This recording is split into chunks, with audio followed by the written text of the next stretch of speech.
Hello, this is Morel Benard with the continuation of the story, David Copperfield. Last words were that you have a good deal of intelligence for a little fellow, he said, with a grave smile that belonged to him. And you understood me very well, I see. Wash that face, sir, and come down with me. Wow, that's the new papa talking to little Davy. And by the way, please subscribe to the channel, Study Coach UK, and please share with others. So let's see what happens to Davy after washing his face. He pointed to the washing stand, which I had made out to be like Mrs. Gummidge, and motioned me with his head to obey him directly.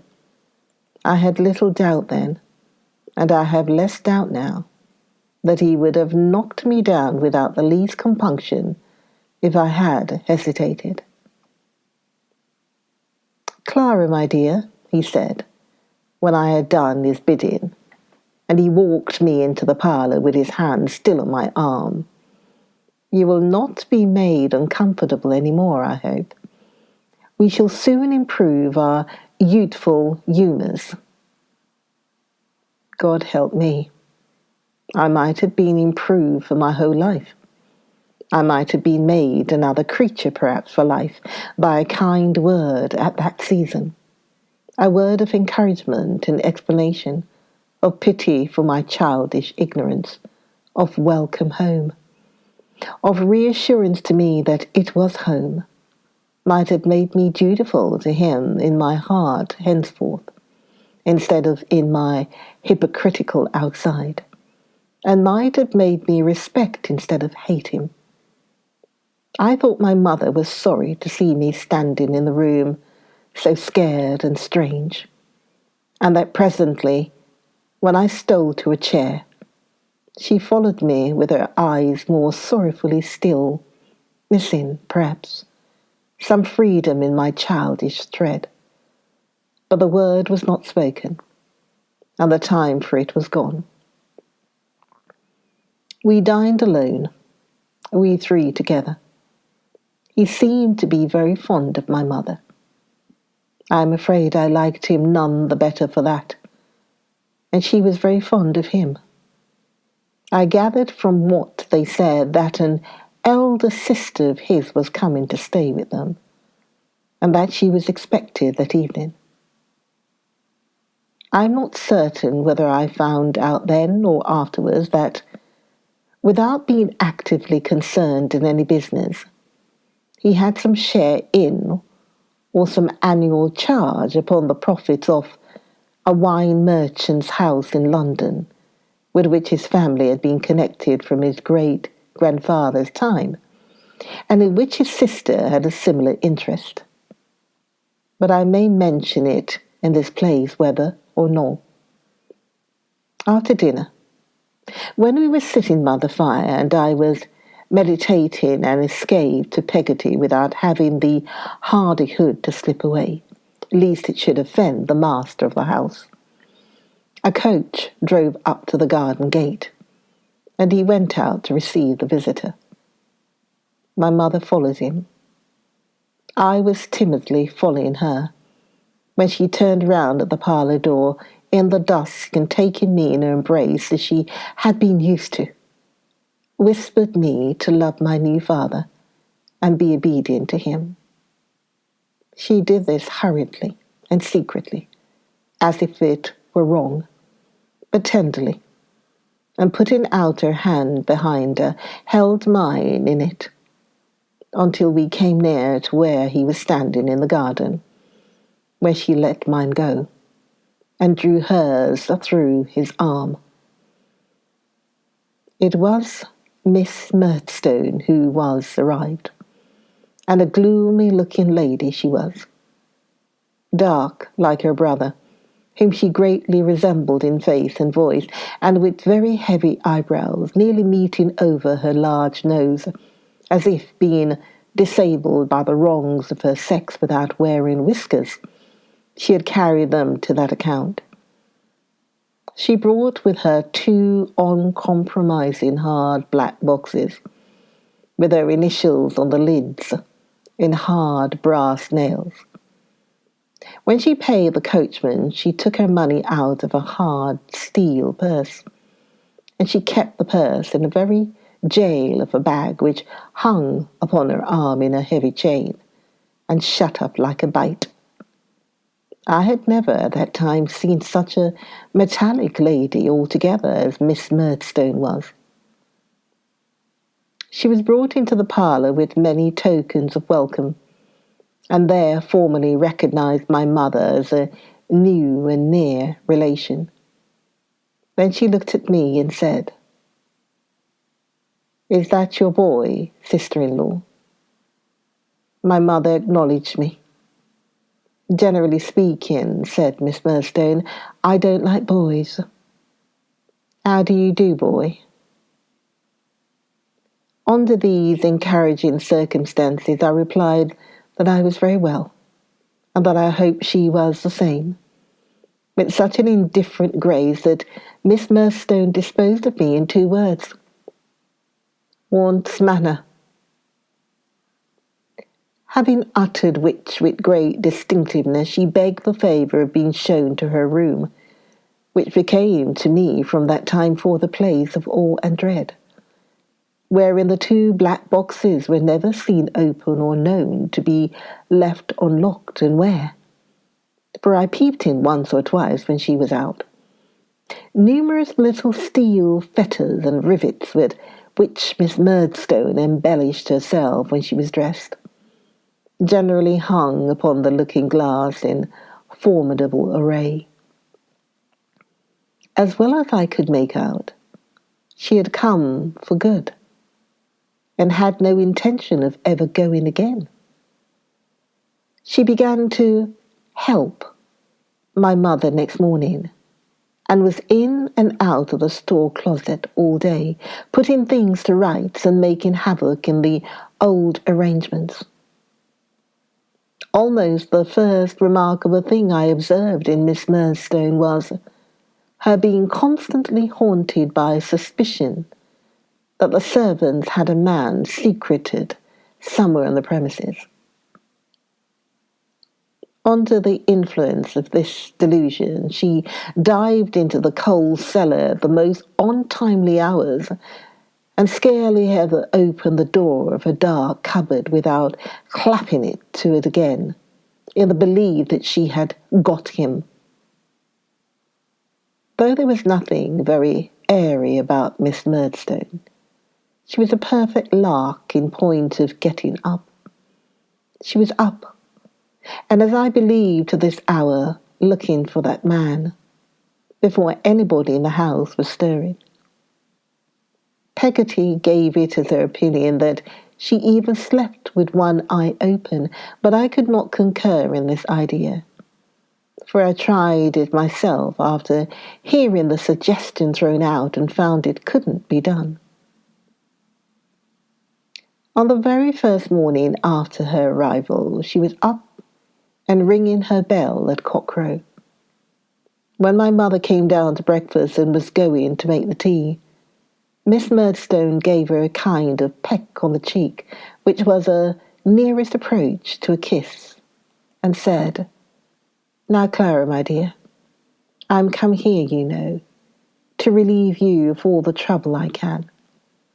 You're much too pretty and thoughtless." My mother blushed, but laughed, and seemed not to dislike this character, "to have any duties imposed upon you that can be undertaken by me. If you'll be so good as give me your keys, my dear, I'll attend to all this sort of thing in future." From that time, Miss Murdstone kept the keys in her own little jail all day, and under her pillow all night, and my mother had no more to do with them than I had. My mother did not suffer her authority to pass from her without a shadow of protest. One night, when Miss Murdstone had been developing certain household plans to her brother, of which he signified his approbation, my mother suddenly began to cry and said she thought she might have been consulted. "Clara," said Mr. Murdstone sternly, "Clara, I wonder at you." "Oh, it's very well to say you wonder, Edward," cried my mother, "and it's very well for you to talk about firmness, but you wouldn't like it yourself." Firmness, I may observe, was the grand quality on which both Mr. and Miss Murdstone took their stand. However, I might have expressed my comprehension of it at that time, if I had been called upon. I nevertheless did clearly comprehend in my own way that it was another name for tyranny, and for a certain gloomy, arrogant devil's humour that was in them both. The creed, as I should state it now, was this: Mr. Murdstone was firm. Nobody in his world was to be so firm as Mr. Murdstone. Nobody else in his world was to be firm at all, for everybody was to be bent to his firmness. Miss Murdstone was an exception. She might be firm, but only by relationship, and in an inferior and tributary degree. My mother was another exception. She might be firm, and must be, but only in bearing their firmness, and firmly believing there was no other firmness upon earth. "It's very hard," said my mother, "that in my own house—" "My own house?" repeated Mr. Murdstone. "Clara." "Our own house, I mean," faltered my mother, evidently frightened. "I hope you must know what I mean, Edward. It's very hard that in your own house I may not have a word to say about domestic matters. I'm sure I managed very well before we were married. There's evidence," said my mother, sobbing. "Ask Peggoty if I didn't do very well when I wasn't interfered with." "Edward," said Miss Murdstone, "let there be an end of this. I go tomorrow." "Jane Murdstone," said her brother, "be silent. How dare you to insinuate that you don't know my character better than your words imply?" "I'm sure," my poor mother went on, at a grievous disadvantage and with many tears, "I don't want anybody to go.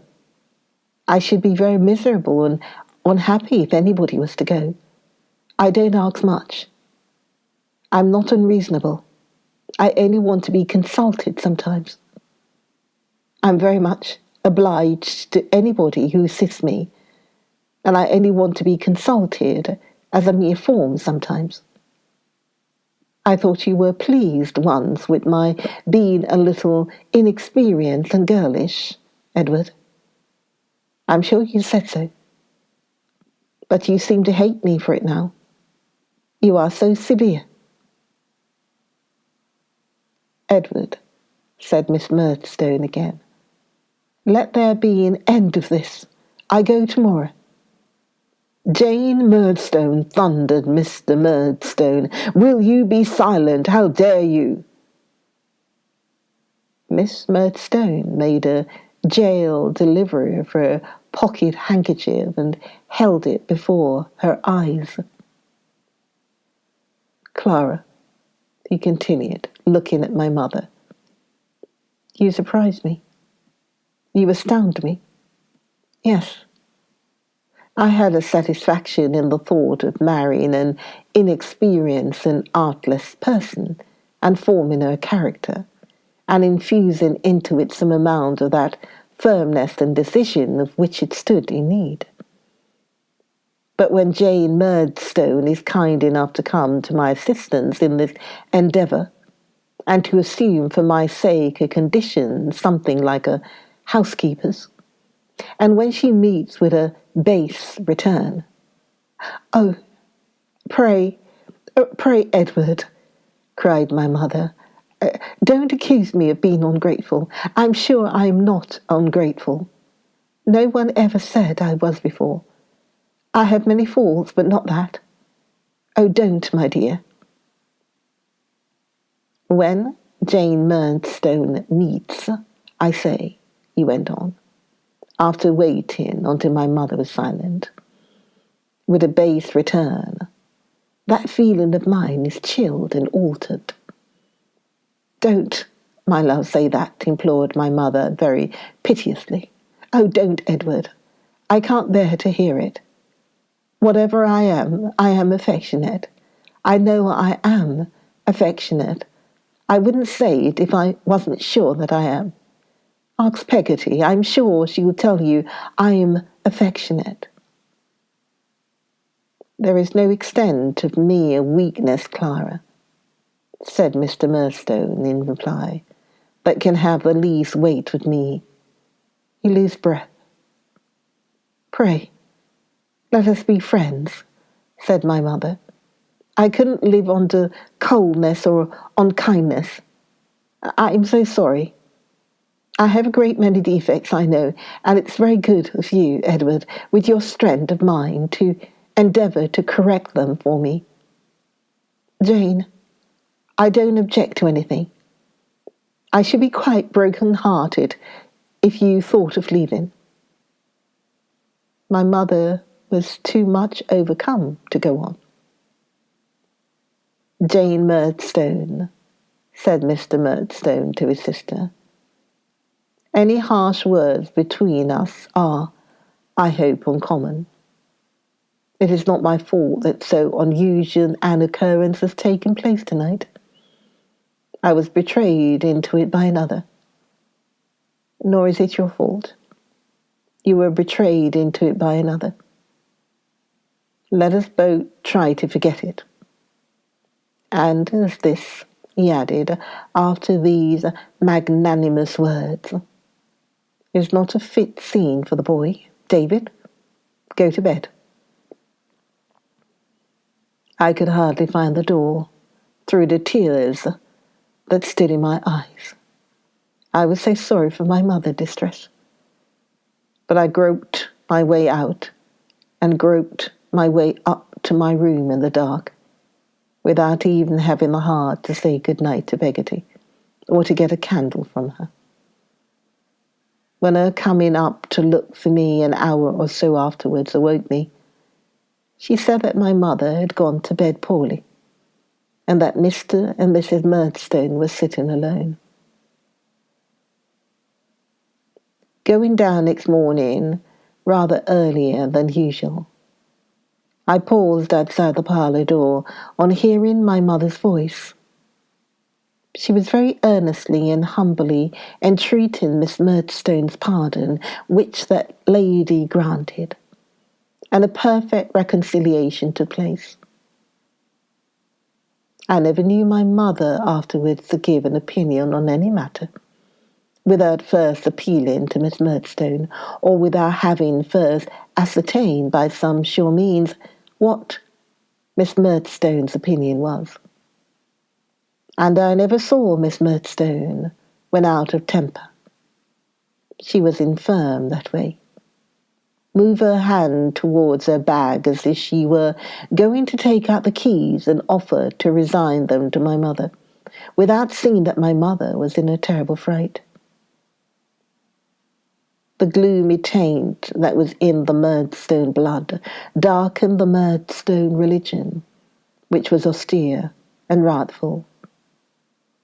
I have thought since that it's assuming that character was a necessary consequence of Mr. Murdstone's firmness, which wouldn't allow him to let anybody off from the utmost weight of the severest penalties he could find any excuse for. Be this as it may, I well remember the tremendous visages with which we used to go to church, and the change air of the place. Again, the dreaded Sunday comes round, and I file into the old pew first, like a guarded captive brought to a condemned service. Again, Miss Murdstone in a black velvet gown that looks as if it had been made out of a pole follows close upon me. Then my mother, then her husband. There is no Peggoty now, as in the old time. Again, I listen to Miss Murdstone mumbling the responses and emphasizing all the dread words with a cruel relish. Again, I see her dark eyes roll round the church when she says, "Miserable sinners," as if she were calling all the congregation names. Again, I catch rare glimpses of my mother moving her lips timidly between the two, with one of them muttering at each ear like low thunder. Again, I wonder with a sudden fear whether it is likely that our good old clergyman can be wrong, and Mr. and Miss Murdstone right, and that all the angels in heaven can be destroying angels. Again, if I move a finger or relax a muscle of my face, Miss Murdstone pokes me with a prayer book and makes my side ache. Yes, and again, as we walk home, I note some neighbours looking at my mother and at me and whispering. Again, as the three go on arm in arm and I linger behind alone, I follow some of those looks and wonder if my mother's step be really not so light as I've seen it, and if the gaiety of her beauty be really almost worried away. Again, I wonder whether any of the neighbours call to mind, as I do, how we used to walk home together, she and I. And I wonder stupidly about that, all the dreary, dismal day. There had been some talk on occasions of my going to boarding school. Mr. and Miss Murdstone had originated it, and my mother had of course agreed with them. Nothing, however, was concluded on the subject yet. In the meantime, I learnt lessons at home. Shall I ever forget those lessons? They were presided over normally, or nominally by my mother, but really by Mr. Murdstone and his sister, who were always present, and found them a favourable occasion for giving my mother lessons in that miscalled firmness, which was the bane of both our lives. I believe I was kept at home for that purpose. I had been apt enough to learn and willing enough when my mother and I had lived alone together. I can faintly remember learning the alphabet at her knee. To this day, when I look upon the fat black letters in the primer, the puzzling novelty of their shapes and the easy good nature of O and Q and S seem to present themselves again before me as they used to do. But they recall no feeling of disgust or reluctance. On the contrary, I seem to have walked along a path of flowers as far as the crocodile book, and to have been cheered by the gentleness of my mother's voice and manner all the way. But these solemn lessons which succeeded those, I remember as the death blow of my peace, and a grievous daily drudgery and misery. They were very long, very numerous, very hard perfectly, unintelligibly, some of them to me, and I was generally as much bewildered by them as I believe my poor mother was herself. Let me remember how it used to be, and bring one morning back again. I come into the second best parlour after breakfast with my books and an exercise book and a slate. My mother is ready for me at her writing desk, but not half so ready as Mr. Murdstone in his easy chair by the window, though he pretends to be reading a book, or as Miss Murdstone sitting near my mother stringing steel beads. The very sight of these two has such an influence over me that I begin to feel the words I have been at infinite pains to get into my head, all sliding away, and going I don't know where. I wonder where they do go by that. I hand the first book to my mother. Perhaps it is a grammar, perhaps a history or geography.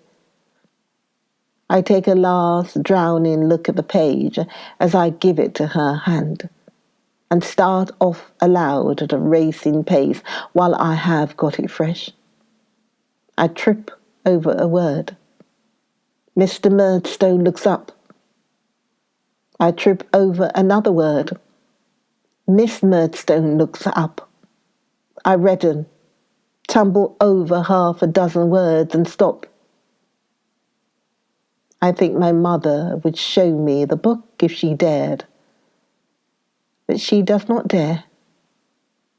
And she says softly, "Oh, Davy, Davy."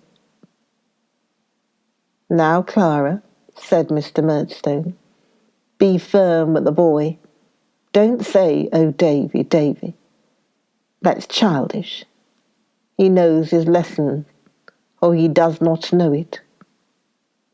"He does not know it," Miss Murdstone interposes awfully. "I'm really afraid he does not," says my mother. "Then you see, Clara," returns Miss Murdstone, "you should just give him the book back and make him know it." "Yes, certainly," says my mother. "That is what I intend to do, my dear Jane.